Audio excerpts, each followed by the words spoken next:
In our school, in the middle school, we like to support the English department by teaching writing across each of the subjects. This particular lesson was from Bible class, and I have talked with the English teacher ahead of time and paired with her to help support excellent writing across the curriculum at our school. In this lesson, we're going to be going through the paragraph revision form. If you're looking in the secondary book, the teacher's manual has a description on page 429, and there are also forms in the tools. This tool is 10-9A in the forms. First, I had the students, of course, write the essay that they're going to be using this for, and I asked them to choose one paragraph. This was at the 8th grade level. We took one class period after the rough draft was written to evaluate one paragraph in our own writing. When you look down the form, you'll see that students are required to put down the first word of each sentence, the number of words in each sentence, the verb. Wow words are words that are higher level types of words that anyone might understand, but they have a strong character or punch. They might be colorful, excellent vocabulary that most people would understand in any content area. And then the far column includes content words that are specific to that subject or that paper, words that might stand out to your subject but might not be in a paper from another type of content.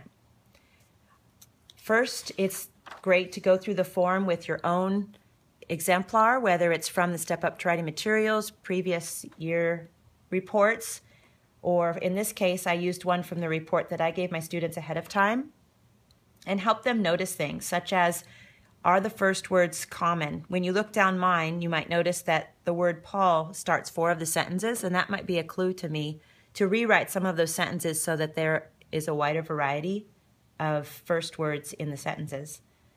Next, we look at the number of words. You're watching for a variety of sentence length. You're watching for sentences that may be too long. For example, this sentence has 30 words, and so we might check for a run-on sentence. When you look down the verb column, we are looking for a majority of strong verbs.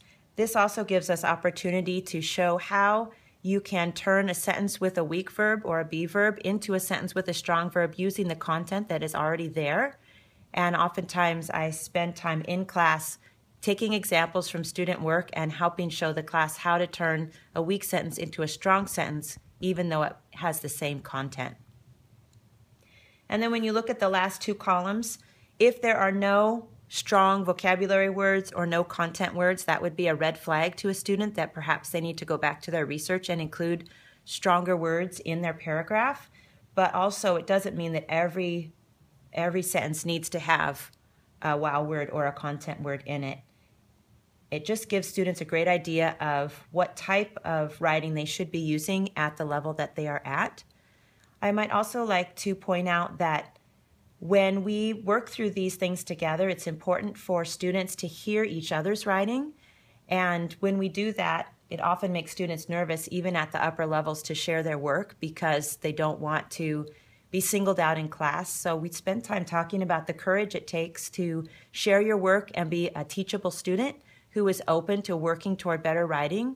It also reminds us that when we are writers, the first draft, it should never be the final draft, and that we are always in process, and that as we write together and work together, we can become not only better writers, but also better people.